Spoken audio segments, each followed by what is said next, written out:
tere tulemast minu Sigri-Migri luulejutte kuulama.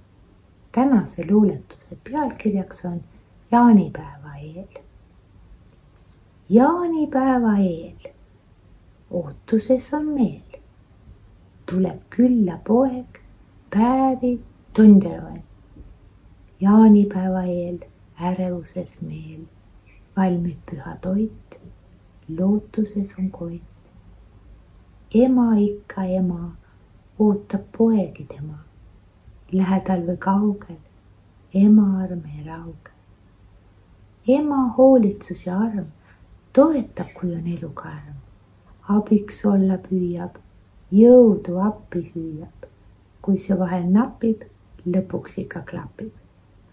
Kohal on nüüd poeg, õnne tunde loen, iga hetk on hinnas, tänu voogab rinnas. Tänan kuulamast, kohtumiseni.